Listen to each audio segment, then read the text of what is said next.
அனைவருக்கும் வணக்கம் மக்களே, இது ராம்குமார். ஸோ இன்றைக்கி நம்ம வந்திருக்கிற இடம் என்னன்னு பார்த்துட்டிங்கன்னா, ஒடிசா மாநிலத்தில் உள்ள குதா மாவட்டத்துக்கு உட்பட்ட புவனேஸ்வரிலிருந்து ஒரு 70 கிலோமீட்டர் தொலைவில் உள்ள சிங்கநாத் டெம்பிள். இப்போ நம்ம பார்க்குறது தான் அந்த சிங்கநாத் டெம்பிள். இது ஒடிசாலேயே மிகவும் நீளமான பிரிட்ஜ். இது மகாநதிக்கு குறுக்கே கட்டப்பட்டது. இப்போ நீங்கள் பார்க்குறது தாங்க அந்த டி சேது பாலத்தின் நடுவே உள்ள அந்த தீவு கோயில். பார்க்குறதுக்கு எவ்வளோ பிரம்மாண்டமாக இருக்குன்னு தெரியும்.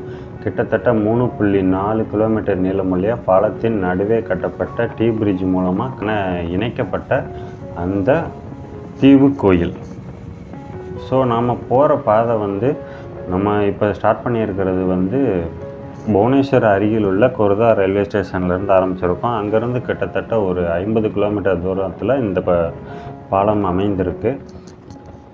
இந்த பாலத்தோட சிறப்புன்னு சொல்லும்போது, ஒடிசாவின் மிகவும் நீளமான பாலம் அப்படின்ற பெருமை இந்த பாலத்துக்கு இருக்குது. இதோட நீளம் 3.4 கிலோமீட்டர். இந்த பாலம் 2021 முன்னாள் முதல்வர் நவீன் பட்நாயக்கால் திறந்து வைக்கப்பட்டது. இதோட இதுக்கான செலவு 111 கோடி.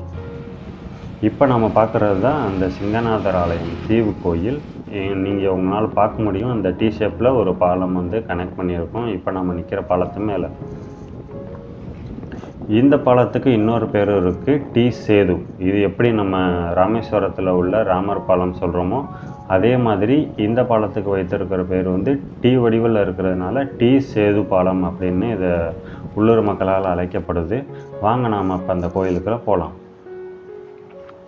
இந்த பாலம் இந்த கோயில், இந்த பாலத்துக்கு அந்த புறம் உள்ள கோபிநாத்பூர் அப்படின்னு சொல்லக்கூடிய பகுதிகள் எல்லாமே கட்டாக் மாவட்டத்திலையும், நம்ம பாலத்துக்கு ஏறுறதுக்கு முன்னாடி உள்ள பகுதிகள் எல்லாமே குர்தா மாவட்டத்திலையும் வர்றதுனால இந்த இரு மாவட்டங்களையும் இணைக்கக்கூடிய ஒரு மிகப்பெரிய ஒரு பாலமாக இந்த பாலம் இருந்துக்கிட்டு வருது. அதனால் இங்கே இருக்கக்கூடிய மக்கள் ஒரு மாவட்டத்திலேருந்து அடுத்த மாவட்டத்துக்கு போகிறதுக்கு மிகவும் எளிமையான ஒரு பாதையை இந்த பாலம் உருவாக்கி கொடுத்துருக்கு. அது மட்டும் இல்லாமல் அதுக்கு இடையில் உள்ள இந்த வரலாற்று சிறப்புமிக்க கோயிலையும் இந்த பாலம் இணைச்சிட்டு போகிறதுனால சுற்றுலா மேம்பாட்டுக்கு மிகப்பெரிய பங்களிப்பை இந்த பாலம் தருது. வாங்க இப்போ நாம் இந்த பாலத்திலிருந்து டி ஷேப் உள்ள பாலம் வழியாக அந்த தீவு கோயிலை போய் பார்க்கலாம். பார்க்கும்போதே தெரியும், அவ்வளோ ரம்மியமான ஒரு கோயில். ஒரு சிறிய தீவு, அவ்வளவு பெரிய மகாநதிக்கு நடுவில். இந்த கோயில் அடைமழை காலங்களிலும் தண்ணீரோட வரத்து அதிகமாக இருக்கக்கூடிய நேரங்கள்லையும் ஆற்று நீரால் மூழ்கடிக்கப்படும். அந்த நேரத்தில் நம்ம அந்த கோயிலுக்கு போகிறதுன்றது மிகவும் ஒரு கடினமான செயலாக இருக்கும். அது மட்டும் இல்லாமல் இந்த மகாநதின்றதில் இன்னொரு சிறப்பு என்னென்னா, இந்த நதி ஆற்று நீர் வர்றது ஹிராகுட் அப்படின்ற அணைக்கட்டு. பேரை சொன்னோடனே நீங்கள் கேள்விப்பட்டிருப்பீங்க. உலகின் மிக பெரிய புவியீர்ப்பு செயல் கட்டப்பட்ட அணைக்கட்டுன்ற பெருமைக்குரிய ஹிராகுட் அணைக்கட்டு இது இந்த ஒடிசா மாநிலத்தில் தான் இருக்குது. அந்த அணைக்கட்டுலேருந்து திறந்து விடக்கூடிய நீர் தாங்க இந்த மகாநதியில் இங்கே வழிந்தோடுது. இப்போ நம்ம பாலத்தை விட்டு கீழே இறங்கினோடனே இந்த இடத்த பார்க்குறோம். இதுதான் இந்த சிங்கநாத் ஆலயம் இருக்கக்கூடிய பகுதி. அதுக்கு முன்னாடி நாம் ஆற்று நீரில் இறங்கி அங்கே இருக்கக்கூடிய அந்த டீ பிரிட்ஜோட அழகை ஒரு தடவை பார்த்துட்டு வந்துடலாம்.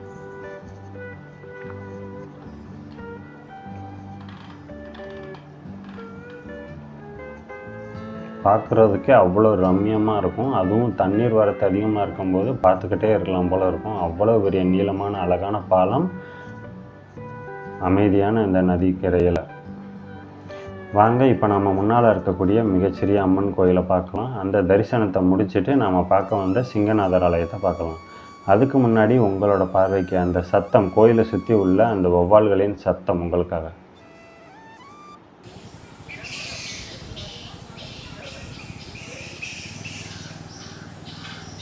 இப்படி ஒரு அமைதியான ஒரு சூழ்நிலையில் தாங்க அந்த கோயில் அமைந்திருக்கு. இந்த கோயில் கிபி 8லேருந்து 9ஆம் நூற்றாண்டை சார்ந்ததாக கருதப்படுது. இந்த கோயிலை கட்டியதுன்னு சொல்கிறது சோம வம்சத்தை சேர்ந்த மன்னர்கள் அப்படின்னு நம்பப்படுது. ஆனால் இன்னுமே முழுமையான தகவல்கள் கிடைக்கல. இந்த கோயிலோட மற்றொரு சிறப்பு அப்படின்னு என்ன சொல்கிறாங்கன்னா, இங்கே இருக்கக்கூடிய மூலவரை வந்து சிங்கநாதர் அல்லது சிங்கநாதன் கூப்பிடுறாங்க. சொன்ன உடனே உங்களுக்கு தோணும், சிங்கநாதர்ன்றது வந்து விஷ்ணுவோட ஒரு அவதாரம்.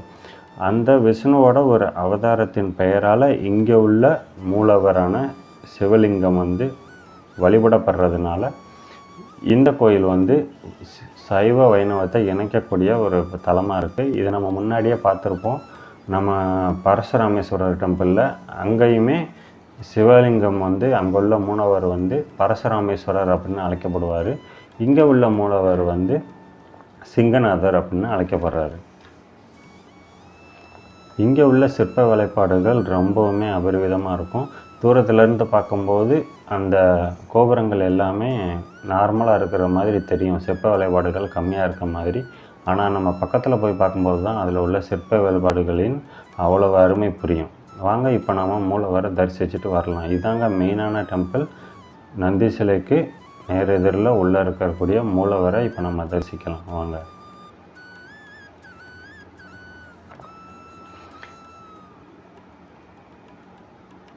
கோயிலிருந்து கொஞ்சம், அதாவது அந்த கருவறைக்கு உள்ளேயே ஒரு 2 அடி ஆழத்தில் அமைக்கப்பட்ட அந்த சிவலிங்கம் வந்து மிகவுமே நேர்த்தியாக மலர்களால் அலங்கரிக்கப்பட்டு அவ்வளவு அமைதியான ஒரு கோயில். இந்த கோயிலுமே பார்த்துட்டிங்கன்னா நம்ம பழங்கால கோயில் முறை மாதிரி, அதாவது நம்ம லிங்கராஜ் மற்றும் இதர கோயில்கள் மாதிரி ஒரு மிகப்பெரிய பிரார்த்தனை கூடம், அதுக்கு அடுத்தபடியாக ஒரு சிறிய கருவறை, ஒரு பழங்கால கோயில்களின் அந்த ஒரு கலிங்க கட்டுமான முறையில் கட்டப்பட்ட ஒரு கோயில் தாங்க இதுவும். இன்னொன்று, இந்த கோயிலோட இன்னொரு சிறப்பு என்னன்னு பார்த்துட்டிங்கன்னா, பஞ்சாயதன முறை அப்படின்னு சொல்கிறாங்க. அதாவது மெயினான கோயில் வந்து நடுவில் இப்போ நம்ம பார்க்குற கோயிலும், அதை சுற்றி இப்போ நம்ம பார்க்குற மாதிரி 4 சிறிய சிறிய கோயில்கள் 4 மூலையிலையுமே அமைக்கப்பட்டிருக்கும். இந்த கோயில்களை சுற்றியுமே வேலைப்பாடுகள் மிகவும் அருமையாக இருக்குது. அடுத்ததாக பார்க்குறது என்னென்னா, இந்த கோயிலோட சிறப்பாக கொண்டாடப்படும் பண்டிகைகள் அப்படின்னு பார்த்துட்டோம்னா, மகா சிவராத்திரி இங்கே மிகவும் ஒரு சிறப்பான பெரிய அளவில் கொண்டாடப்படுற ஒரு பண்டிகையாக இருக்குது.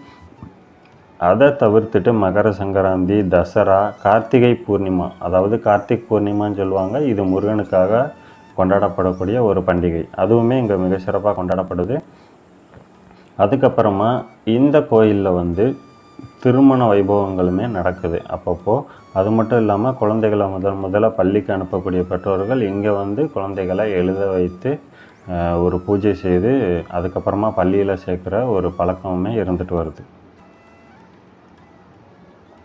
இந்த கோயிலை சுற்றி இருக்கக்கூடிய அந்த சிற்ப வேலைப்பாடுகளில் நம்மளுடைய இந்து புராண கதைகளை விவரிக்கும் விரிவான சிற்பங்கள் வந்து பரவலாகவே காணப்படுது. அதுலேயும் மிக நேர்த்தியான சிற்ப வேலைப்பாடுகள் உள்ள பல சிலைகள் வந்து ஒவ்வொரு கோபுரத்துக்கு எல்லா திசையிலுமே மிகவும் நேர்த்தியாகவே அமைக்கப்பட்டிருக்கு. அந்த கோயிலிருந்து கொஞ்ச தூரம் நம்ம முன்னோக்கி போனோம்னா ஒரு சிறிய ஒரு பார்க்கு போல் ஒரு பூங்கா போன்ற ஒரு வடிவமைப்பு இருக்கும். அதை தாண்டி இப்போ நம்ம பார்க்குற படிக்கட்டு வழியாக ஏறி போனோம்னா அதுக்கு மேலேயுமே ஒரு மிகப்பெரிய ஒரு சிறிய அழகான கிருஷ்ணன் கோயிலும் இருக்குது. அதை பார்க்குறதுக்கு முன்னாடி அது பக்கத்தில் இருக்கக்கூடிய இந்த பூங்கா போன்ற ஒரு வடிவமைப்பு சுற்றுலாத்துறை சார்ந்தில் செஞ்சுருக்காங்க. இதில் நம்ம நடந்து போய் அந்த உள்ளே இருக்கக்கூடிய பகுதிகளில் சமைச்சு சாப்பிட்ற வழக்கம், இது நம்ம முன்னாடியே பல வீடியோவில் பார்த்துருக்கோம். ஒடிசா மக்கள் வந்து விடுமுறை நாட்களில் குடும்பமாக வெளியில் போய் இந்த மாதிரி தங்கி சமைச்சு சாப்பிட்டு வரக்கூடிய பழக்கம் வந்து கொண்டவங்க. அந்த மாதிரி ஏற்பாடுகளுமே இங்கே நிறைய செய்யப்பட்டிருக்கு. அதை தாண்டி இப்போ நம்ம மேலே இருக்கக்கூடிய கிருஷ்ணன் கோயில் போவோம். இது அந்த படிக்கட்டுகளை தாண்டி மேலே போன உடனே இது வந்து ஒரு இயற்கையான முறையில் அமைந்த ஒரு பாறைக்கு உள்ளே கட்டப்பட்ட ஒரு கிருஷ்ணன் கோயில். பாதி பாகங்கள் வந்து பாறைகளாலும் மீதி பாதி வந்து கட்டுமானத்தால் ஆனது. இப்போ நம்ம பார்க்குறது தான் அந்த மூலவர் சிலைகள்.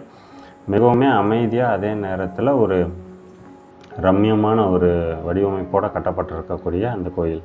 கோயிலுக்கு வெளியில் பார்த்திங்கனாலே தெரியும், அதோட தொடர்ச்சியான பாறை காடுகள் வந்து அப்படியே பார்க்கலாம். இப்போ நம்ம பார்க்குறது அந்த தீவில் இருந்து வெளியில் நம்ம வந்த பாலத்தோட காட்சி. அது மட்டும் இல்லாமல் இங்கே கோயிலுக்கு வெளியில் அப்படியே இறங்கி வந்தோன்னா நம்ம வந்து பின்புறத்தில் வழியாக நம்ம அந்த மகாநதிக்கு உள்ளே போய் குளிக்கலாம். அந்த மிகப்பெரிய பிரம்மாண்டமான ஒரு ஏரியாவில் நம்ம வந்து நிறையா டைம் ஸ்பெண்ட் பண்ணுறதுக்கு அருமையான ஒரு தலம். இந்த மாதிரி மிகச்சிறப்பான ஒரு சுற்றுலாத்தலம்னு சொல்லலாம். அந்த பாலமாகட்டும், உள்ளே இருக்கக்கூடிய கோயில், அதோட வரலாறு, சிறப்பம்சங்கள் மற்றும் சுற்றுலாவுக்கு பெயர் போன அந்த ஒரு மகாநதி, இப்படி நிறைய விஷயங்கள் இருக்குது. கண்டிப்பாக வந்து பாருங்கள் மக்களே. நன்றி, வணக்கம்.